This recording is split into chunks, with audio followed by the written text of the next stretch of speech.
ቆይ ማርያም ይዘው ተቀበላታ ሰውየው።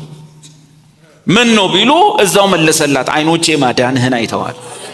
በውልደት ላይ ስንመጣ ግን ሁሉም የእግዚአብሔር ልጅ አይደለም፣ ሁሉም የቁጣ ልጅ ነው ያለ ኢየሱስ ከሆነ ጌታ ኢየሱስ ክርስቶስን የመጽሐፍ ቅዱሱን ኢየሱስን ጌታ ኢየሱስ ክርስቶስን የግል አዳኝ አድርጋችሁ መቀበል ነው።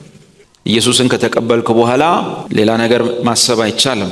ከመላእክት ይልቅ እጅግ የሚበልጥን ስም በወረሰ መጠን እንዲሁ ከነርሱ አብዝቶ ይበልጥ። 69 ከጥንት ጀምሮ በነበሩት በቅዱሳን ነቢያት አፍ እንደተናገረ በብላቴናው በዳዊት ቤት የመዳን ቀንድን አስነስቷል። የእግዚአብሔር ልጆች ነን አይደለንም? እኛን ጨምሮ የእግዚአብሔር ልጅ የሚል ለአማኝ ውሎ አያውቅም። ለመላእክትም ልጅ የሚል ለብቻቸውን ውሎ አያውቅም። ልጆች ነው። ልጅነት የጥምር ቃል ነው ለነሱ። ልጅነት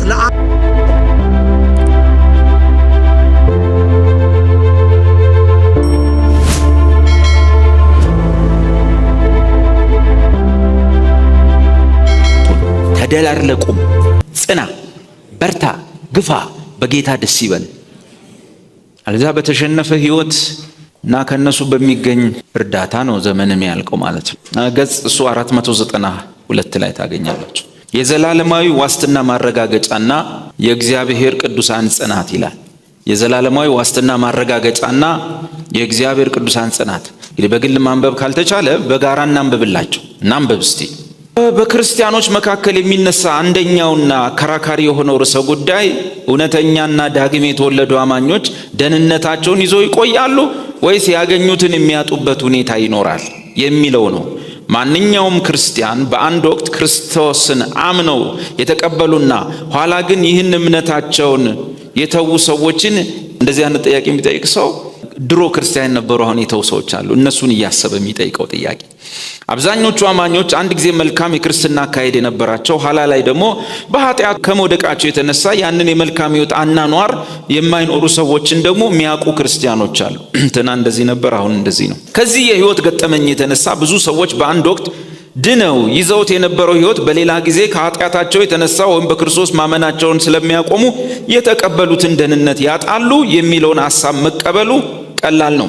ደህንነታቸውን ያጡ የሚመስሉ ሰዎችን የምናቅ ብንሆንም እኛ መደምደሚያ ልናደርግ የሚገባው መጽሐፍ ቅዱስ የሚሰጠውን ትምህርት እንጂ የግል ተመክሯችንን ወይም ግንዛቤያችን ሊሆን አይገባም። ይሰማል? አበበን በቀለን መጥቀስ ሳይሆን ቅዱስ ቃሉን መጥቀስ ነው ሐሳቡ። አማኞች ስላላቸው ዋስትና ወይም መተማመኛ እንደዚሁም የክርስትና ሕይወታቸውን በመራመድ ረገድ ስላላቸው ጽናትና የመንፈስ ብርታት መጽሐፍ ቅዱስ ምን ያስተምረናል ይላል። አንደኛ፣ አማኞች ለዘላለም ዋስትና አላቸው፣ ምክንያቱም ከእግዚአብሔር ጋር የታረቁ መሆናቸው ስለታወቀና ከእርሱ ጋር ሰላም ስላላቸው ይላል። ያ ሮሜን ለመጥቀስ ነው። በኋላ ትንሽ አነበዋለሁ እየዘለልኩ ርዕሷን ብቻ። ሁለተኛ፣ እግዚአብሔር ሁልጊዜ የጀመረውን ስራ ስለሚፈጽም የአማኞች ሁኔታ ለዘላለም የተረጋገጠ ነው። ሶስተኛ፣ አማኞች ለዘላለም ደህንነታቸው ተረጋግጦላቸዋል፣ ምክንያቱም የእግዚአብሔር መንፈስ ቅዱስን የተቀበሉ ስለሆኑና በእርሱም የታተሙ በመሆናቸው ነው። አራተኛ፣ አማኞች የዘላለም ዋስትና አላቸው፣ ምክንያቱም ኢየሱስ ራሱ ስለሚጠብቃቸውና ስለሚንከባከባቸው ነው። አምስተኛ፣ አማኞች ለዘላለም የተጠበቁ ናቸው፣ ምክንያቱም ከክርስቶስ ጋር ሞተው ሕያዋን ሆነው የተነሱ ስለሆነ። እስቲ የተነሳ አይሞትም በሉ። ከክርስቶስ ጋር ተነስታቸዋል። ጥሩ። ስድስተኛ፣ አማኞች ዘላለማዊ ዋስትናቸው የተጠበቀ ነው፣ ምክንያቱም እያንዳንዳቸው የክርስቶስ አካል ክፍሎች ስለሆኑ ነው። ይሄን ትላንት አውርቻለሁ አይደል? እንደዛ። ሰባት፣ አማኞች ኃጢአት በሚሰሩበት ጊዜ ኢየሱስ ስለሚማልድላቸው ለዘላለም ዋስትናቸው የተጠበቀ ነው። እኔ አይደለም ይሄን ያልኩት፣ ይሄ መጽሐፍ። ስምንተኛ፣ ጠቃሚ የሆነ ማጠቃለያልና ኮንክሉድ ያደርገዋል ይሄ መጽሐፍ። ይሄ ደግሞ ገጽ 892 ነው። ቅጽ 2 ላይ ቅጽ 2 ነው። ስልታዊ ነገረ መለኮት። ይሄ በየስነ መለኮት ትምህርት ቤት ውስጥ ላይብረሪ ላይ አለ፣ በየቸርቹ ላይብረሪ ላይ አለ። ለኔ መጀመሪያ እንደውም ይሄን መጽሐፍ አሽገው የሰጡኝ ሰው ጅማ ላይ የአንድ ትልቅ ቤተክርስቲያን ሰው ናቸው። አሽገው ነው የሰጡኝ። እንደዚህ አድርገው እንግሊዘኛው አለ ሲስተማቲክ ቴዎሎጂ ይባል፣ እሱ እንዲያርገው ላኩልኝ ማለት ነው። እኔ ደግሞ አነበብኩት ማለት ነው። የቅዱሳን ጽናት። እውነተኛ ክርስቲያኖች ደህንነታቸውን ሊያጡ ይችላሉን? በእውነት እንደገና የተወለደ መሆናችንንስ እንዴት እናውቃለን ይላል። ይሄ በጣም ግሩም ነው። ይሄኛው ደግሞ አጻጻፉ በጣም ግሩም ነው። ይሄ ሁሉ ጥያቄዎችን ሁሉ እየመለሰ እነዚህ ትላንት ፓስተር እየመለሰልን የነበረውን እነሱን ሁሉ እየጠየቀ ነው። ብዙ ገጽ ነው፣ ለማንበብ አልችልም። አሁን እነዚህ መጽሐፍቶቹን ለመጠቆም ነው። ወደ ቅዱስ መጽሐፍ እንግባና ሉቃስ ወንጌል ምዕራፍ 1 አውጡልኝ። ምዕራፍ 1 ዘካርያስን ታውቁታላችሁ። ዮሐንስ ተጸነሰ። ከዛ በኋላ ስም አውጣለት ተባለ። ብራና ላይ ጻፈ። ስሙ ዮሐንስ ነው ብሎ አለ። በዛ ቤተሰብ ያልተለመደ ስም ቢሆንም በሌዋውያን ውስጥ ግን ዮሐንስ ብሎታል። ከመንፈስ ቅዱስ የተመረጠ ስም ነው። ዮሐንስ ማለት የቃሉ ፍቺ ምንድነው? የእግዚአብሔር ጸጋ ማለት ነው፣ ግሬስ ማለት ነው። እና ዮሐንስ ተወለደ። ከዛ በኋላ በመንፈስ ቅዱስ ሆኖ ዘካርያስ አይኑ ከበራለት በኋላ ትንቢት መናገር ጀመረ። እኔ አሁን ስለ ዘካርያስ ስለ መጥምቁ ዮሐንስ ያወራውን ትንቢት ሳይሆን የምፈልገው ወረድ ብሎ ስለ ኢየሱስ ያወራውን። እስቲ የመዳን ቀንድ በሉ፣ የመዳን ቀንድ በሉ። ያ የመዳን ቀንዴ ጌታዬ፣ የመዳን ቀንዴ ምንድነው? ቀንድ ምንድነው? ቀንድ በመጽሐፍ ቅዱስ ኃይል፣ ፓወር፣ አውቶሪቲ ወዘተ። ቀንድ እንደሱ ማለት ነው። ኢየሱስን ምን ብሎ እንዳለው ታውቃላችሁ? ማንም እዚህ መሃል እንዲያርጌ ነው ምድነው፣ እንዲህ ካላረኩ አልድንም፣ እንዲህ ካረኩ ነው ምድነው የሚል ሰው ቀንድ አለክ ማለት ነው። እና ብራዘር ቀንዳም ምንም አቅም የለህም። እውነት ልንገርህ፣ ያለ ኢየሱስ ተስፋ የለህም።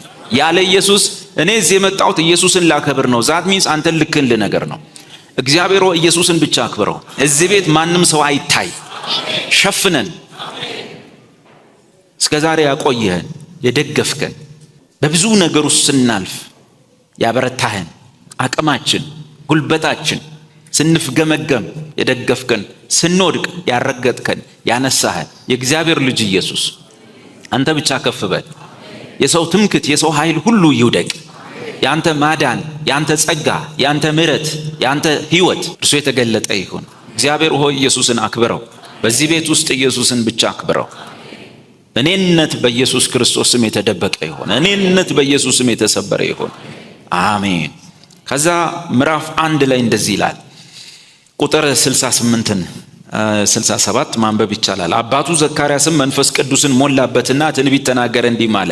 የእስራኤል ጌታ አምላክ ይባረክ፣ ጎብኝቶ ለሕዝቡ ቤዛ አድርጓልና ከጥንት ጀምሮ በነበሩ በቅዱሳን ነቢያት አፍ እንደተናገረው በብላቴናው በዳዊት ቤት የመዳን ቀንድን አስነስቶልናል። በእርግጥ እስራኤላዊ ነው። በእርግጥ በሮም ቅኝ ግዛት ውስጥ ያሉ ናቸው። ትልቁ መላቀቅ የፈለጉት ነገር ከአሕዛብ ቀኝ ገዢዎቻቸው መዳን ነው።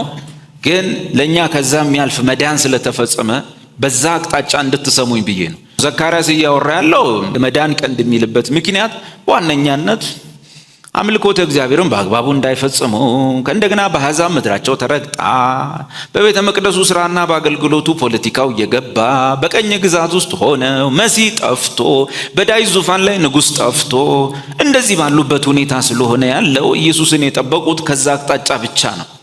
ነገር ግን እናንበው፣ እንደዚህ ይላል ቁጥር 69 ከጥንት ጀምሮ በነበሩት በቅዱሳን ነቢያት አፍ እንደተናገረ በብላቴናው በዳዊት ቤት የመዳን ቀንድን አስነስቷል።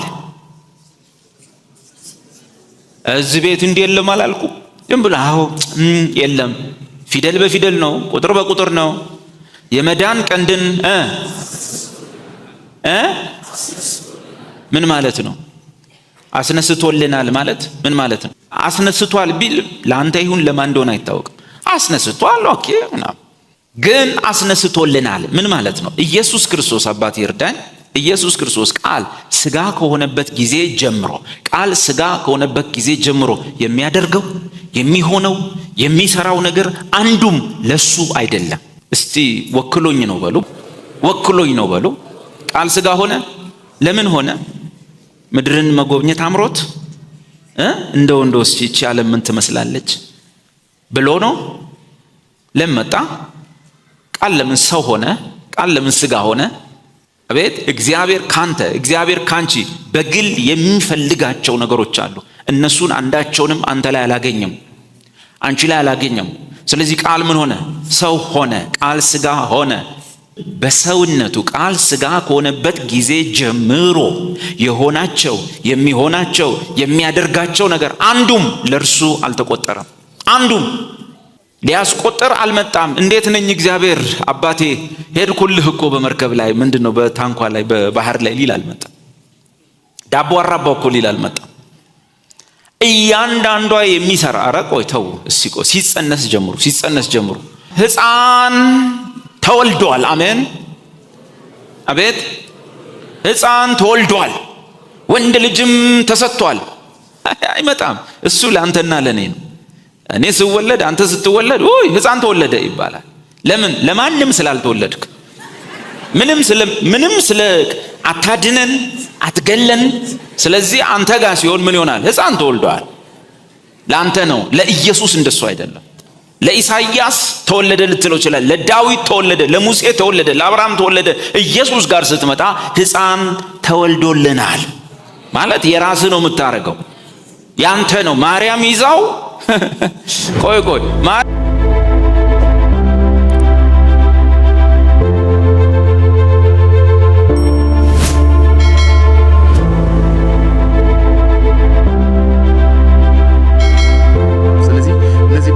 ካልተረዳን የኛን ልጅነት ለመረዳት ይቸግረናል። የኢየሱስንም ልጅነት በትክክል ለመረዳት እንቸገራለን። የዕብራውያን መጽሐፍ ኢየሱስ ከመላእክት ለመብለጡ ለማስረዳት 7 የብሉይ ኪዳን ጥቅሶችን ይዞ ነው ያስረዳው። ኢየሱስ ከመላእክት ይበልጣል የሚለው መለኮትነቱን በማስረዳት አይደለም። በብሉይ ኪዳን የተነገሩ ስለ ኢየሱስ ከመላእክት መብለጡን ኤቪደንስ ያደረገው የኦልድ ቴስተመንትን ነው፣ የብሉይ ኪዳንን ነው። የዕብራውያን ጸሐፊ የሚገርም ሰው ነው። ባለፈው ሳምንት እንዳልኳችሁ የዕብራውያን መጽሐፍ ባይኖር ኖሮ በትንቢተ ሚልኪያስና በማቴዎስ መካከል ምን አይነት ልዩነት እንደተሰራ ገና ነበር የሚገባ ምን እየሆነ እንዳለ መጽሐፍ ኮንቲኒቲ እንዳለው የተናገረው እግዚአብሔር ይናገር ነበር፣ አሁን መናገሩን ቀጥሏል የሚለን አያያዡ ይሄ ነው። ሁለተኛ የተነገሩ ተስፋዎች የት እንደደረሱ የብሉይ ኪዳን ተስፋዎች የት እንደደረሱ አሜንና አሁን የሆኑበትን ክርስቶስን ባያብራራልን የዕብራውያን መጽሐፍ ጉድለት ያጋጠመን ነበር። በብሉይ ኪዳን ካሉ ደግሞ ካህናትም የቤተ መቅደስ አገልግሎቶችም ኢየሱስ እንዴት እንደሚበልጥ የብሉይ ኪዳን ጸሐፊ ባይጽፍልን የዕብራውያን ጸሐፊ ባይጽፍልን ኖሮ አሁንም ማቴዎስንና ሚልኪያስን ማገናኘት ብሉይ ኪዳንና አዲስ ኪዳንን አንድ ላይ ጠርዞ ለመያዝ እንቸገር ነበር። የዕብራውያን ጸሐፊ ኢየሱስ ከመላእክት ይበልጣል ብሎ ለመናገር ምክንያት የሆነበት አንዱ ምክንያት በዚሁ ክፍል ላይ የምንመለከተው ኢየሱስ ከመላእክት ለጥቂት ጊዜ አንሷል የሚል ቃል አለ። ዕብራውያን መጽሐፍ ምዕራፍ 2 ከ7 እስከ 9 እሱን በማንበብ እንጀምርና ክፍላችንን ሐሳብ እናነባለን። የዕብራውያን መልእክት ምዕራፍ 2 ቁጥር 7 እስከ 9 ያለውን ሐሳብ እንመልከት።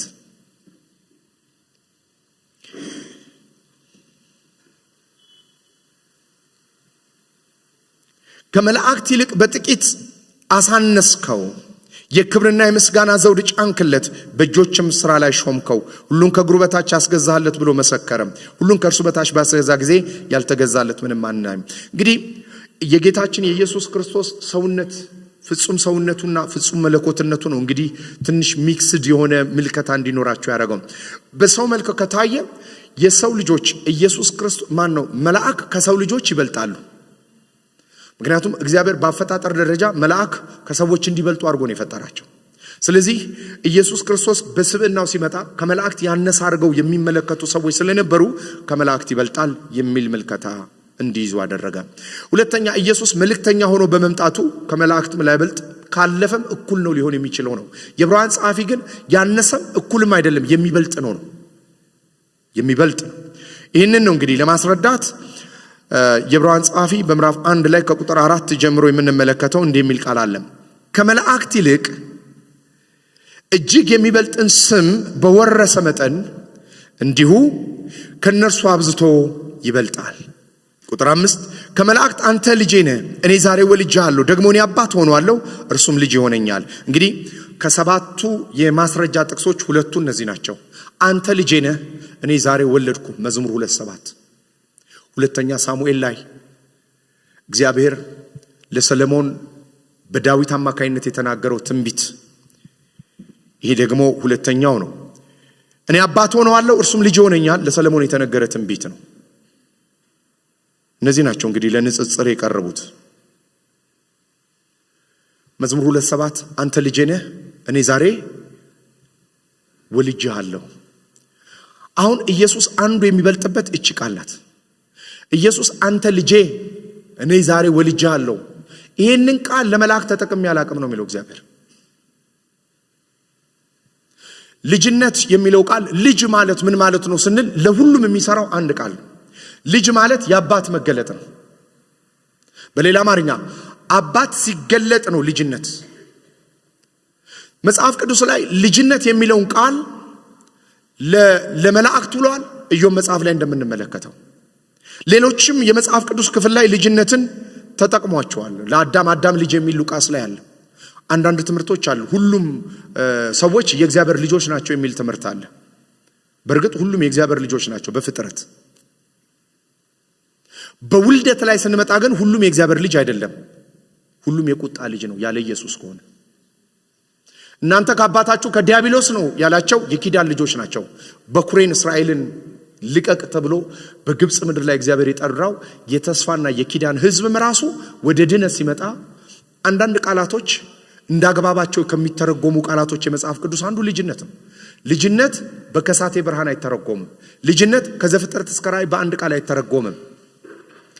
ሁሌ እላለሁ እኔ ገባ የሚል ቃል ለሁሉም አይውልም። ወዴት ገባ፣ ምን አገባ፣ እንዴት ገባ፣ ለምን ተግባባ እያልን ካልተተረጎመ በስተቀር ገባ ነው። ዛሬ በቃ ርዕሴ ገባ ነው ብትሉ ገደል ይግባ፣ ሚስት ያግባ፣ ግራ ይጋባ የሚታወቀው ነገር የለም። ልጅም እንደዛው ነው። ምን ልጅ፣ ምን አይነት ልጅ ነው የምናወራው? ያችሁ አንድ ቦታ ላይ የመሰረተነው ትምህርት ሌላ ትምህርት ላይ ሌላ ቦታ ላይ መፍረጥ የለበትም። ከዘፍጥረት እስከ ራእይ ወጥ በሆነ ነገር ትምህርት መቀመጥ አለበት። ስለዚህ መጽሐፍ ቅዱሳችን ሲናገር የመጀመሪያው አንዱ ልዩነት በየትኛውም የመጽሐፍ ቅዱስ ክፍል ላይ እኛን ጨምሮ የእግዚአብሔር ልጆች ነን አይደለንም፣ እኛን ጨምሮ የእግዚአብሔር ልጅ የሚል ለአማኝ ውሎ አያውቅም። ለመላእክትም ልጅ የሚል ለብቻቸውን ውሎ አያውቅም። ልጆች ነው። ልጅነት የጥምር ቃል ነው ለነሱ። ልጅነት ለአማኝም ቢሆን የጥምር ቃል ነው። ለኢየሱስ ግን የአንድያ ልጅነት መገለጫ ነው።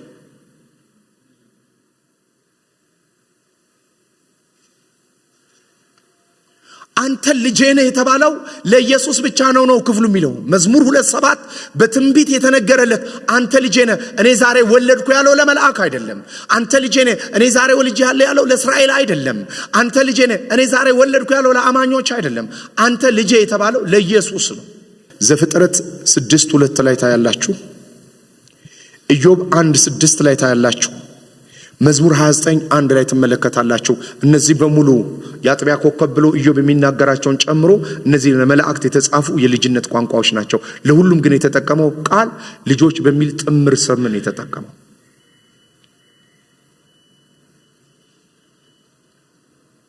አንድ ሰው ብድግ ብሎ እኔ የኢትዮጵያ ሰራዊት ነኝ ማለት አይችልም። ሰራዊት የጥምር ቃል ነው።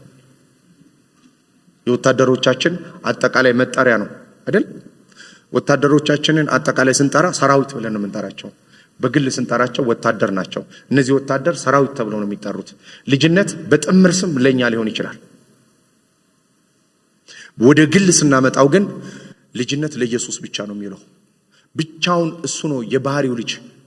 እንደ ኢየሱስ አይነት ልጅነት በመላእክ ዘንድ የለም። እንደ ኢየሱስ አይነት ልጅነት በፍጥረት መካከል የለም። ለምን? የኢየሱስ ልጅነት ፍጹም መለኮት ፍጹም ሰው ነው። ፍጹም መለኮትና ፍጹም ሰው የሆነ ልጅ በምድር ላይ ኢየሱስ ብቻ ነው ባጭሩ። አንተ ልጄ ነህ እኔ ዛሬ ወለድኩ ተብሎ በመዝሙር 2:7 የተነገረው በትንቢት የተነገረለት ለአዳም አይደለም። የተነገረው ለእስራኤል አይደለም። የተነገረው ለአዲስ ኪዳን ቅዱሳን ለኛ አይደለም። ይሄ የተነገረው ለኢየሱስ ነው። አንተ ልጄ ነህ ከመላእክት መካከል የተባለ የለም። መላእክቶች ግን ልጆች ተብለው በጥምር ተጠርተዋል። የጥምር ስማቸው ነው። አሁን አንዳንድ ሰው እኔ እግዚአብሔር ልጅ እኛ የእግዚአብሔር ልጆች ነን የጥምር ቋንቋ ነው ያለው።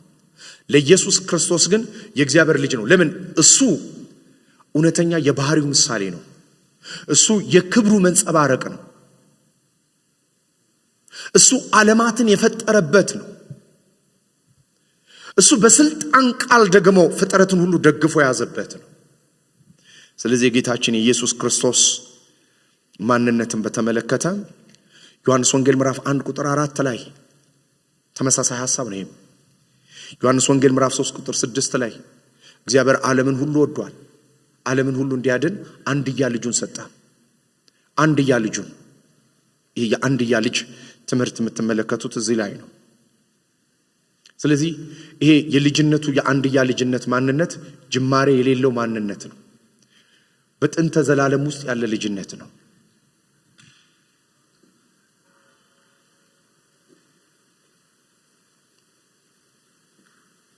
መጽሐፍ ቅዱስ ላይ አንድያ የሚለውን ቃል በተለይ የግሪክ ሌክሲካን ግሪክ ስንመለከት ሁለት ቃላቶችን ይወስዳል። አንደኛው የዕብራውያን መጽሐፍ ምዕራፍ 11 ቁጥር 17 ላይ እዚህ ላይ እናወጣውና የዕብራውያን መጽሐፍ ምዕራፍ 11 ቁጥር 17ን እንመለከታለን። ሁለተኛው ደግሞ ዮሐንስ ወንጌል ምዕራፍ 3 ቁጥር 16 ላይ ነው። ብዙ ሰዎች ለክርክር የሚያቀርቡት ጆቫዎችም ሌሎችም ለክርክር የሚያቀርቡት ይሄንን ነው። የዕብራውያን መጽሐፍ ምዕራፍ 11 ቁጥር 18 ተመልከቱ። አብርሃም በተፈተነ ጊዜ ይስሐቅን በእምነት አቀረበ። የተስፋን ቃል የተቀበለው በይስሐቅ ዘር ይጠራላል የተባለበት እርሱም አንድ ልጁን አቀረበ ይላል። አሁን የአንድ ልጅ ትምህርት ይስሐቅ ራሱ የአንድ ልጅ አሁን ይስሐቅ የአብርሃም አንድ ልጅ ይባል እንጂ አብርሃም አንድ ልጅ ብቻ ነው እንዴ ያለው? አብርሃም ስንት ልጆች አሉት? እስማኤልን ጨምራችሁ ከኬጣራ ደግሞ በኋላ ሳራ ከሞተች በኋላ ካገባት ልጅ የወለደው ልጆች አሉ። ስለዚህ አብርሃም ብዙ ልጆች አሉት። አብርሃም አንድያ ልጅ የተባለው ከተስፋ አንጻር ነው አንድያ ልጅ የተባለው። ስለዚህ ይሄ የሞኖጎነስ የምንለው ሞኖጄኔቲክስ ሞኖ አንድ ልጅ በዚህ አውድ ለዚህ ውሏል። እንደገና ለኢየሱስ በዋለባቸው አውዶች ግን ከብዙ ልጆች መካከል አንድ ልጅ አይደለም። ለኢየሱስ ብቸኛ እንደሱ አይነት ሌላ ልጅ የሌለ ማለት ነው። ለኢየሱስ ሲውል እንደዛ አይነት ነው የሚውለው። የኛ ልጅነት ከሱ ጋር እንዴት ይጣመራል፣ እኛ ከሱ ጋር እንዴት ነን የሚለው እንመጣበታለሁ። እሱን ደግሞ የምትመለከቱት እንዲህ አይነት ቃል የሚጠቀመው ዮሐንስ ወንጌል ምዕራፍ 3 ቁጥር 16 ላይ ደግሞ the same word ይይዛል። ይሄ ዩኒክ የሆነ ጋድ ሳን ነው ወይ ማለት በባህሪ እግዚአብሔርን የሚመስል ልጅ ነው። የባህሪ ልጅ ነው። የእግዚአብሔርን መለኮታዊ ባህሪ የያዘ ልጅ ነው። ለዚህ ነው ኢየሱስ ሲናገር እኔን ያየ አብን አየ። በሌላ አማርኛ አብን እንዴት ትጠይቀኛለህ? እኔን ካየ አብን አየሃል ማለት ነው። ስለዚህ the invisible God የማይታየው አምላክ manifest himself ራሱን የገለጠው with the visible God በሚታየው አምላክ እሱ ክርስቶስ ነው።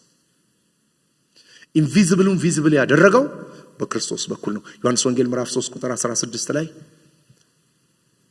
የዮሐንስ ወንጌል ምዕራፍ 3 ቁጥር 16 ላይ ሌላ ቃል እንመለከታለን። በእርሱ የሚያምን ሁሉ የዘላለምን ሕይወት እንዲኖረው እንጂ እንዳይጠፋ እግዚአብሔር አንድያ ልጅን እስኪሰጥ ድረስ ዓለምን ሁሉ ወዷል። ዮሐንስ ወንጌል 1:14 ላይ ታያለ። አንድያ ልጁን ሰጥቷል ማለት ሌላ እንደሱ አይነት ልጅ የለም። ስለዚህ ጌታችን ኢየሱስ ክርስቶስ የአንድያ ልጅ ትምህርትን የምንመለከተው እስከ መስቀል ድረስ ነው። ከመስቀል በኋላ ግን የሮሜ ጸሐፊ በምዕራፍ 8 ቁጥር 29 ደግሞ ለኢየሱስ ሌላ ነገር ይጠቀማል። ምን የሚል ቃል ይጠቀማል? ሮሜ 8:29 ደግሞ ተመልከቱ። ቃላቶቹን ላሳያችሁ። ሮሜ 8:29 ልጁ በብዙ ወንድሞች መካከል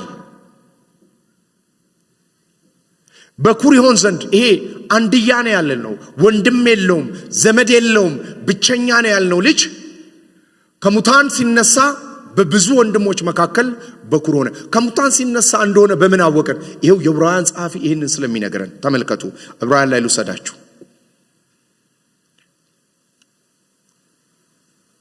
ዕብራውያን መጽሐፍ ምዕራፍ 2 ላይ ነገር ግን ምዕራፍ 2 ቁጥር 9 ነገር ግን በእግዚአብሔር ጸጋ ስለ ሰው ሁሉ ሞትን ይቀምስ ዘንድ ከመላእክት ይልቅ በጥቂት አንሶ የነበረው ኢየሱስ ከሙታን መከራ የተነሳ የክብርና የምስጋና ዘውድ ተጭኖለት እናያለን።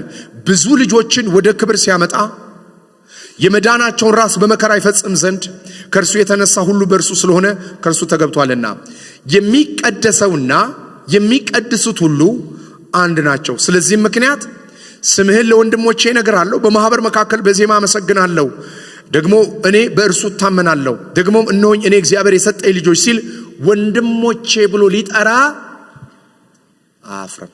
በፊት እናሳፍር ነበር ወንድሞች ብሎ ለመጥራት። ከሙታን ከተነሳ በኋላ የቤዛነትን ስራ ከሰራ በኋላ በእግዚአብሔር መንፈስ የእግዚአብሔርን ሕይወት ከተካፈልን በኋላ ከድነት በኋላ ኢየሱስ ወንድሞች ብሎ ጠራን።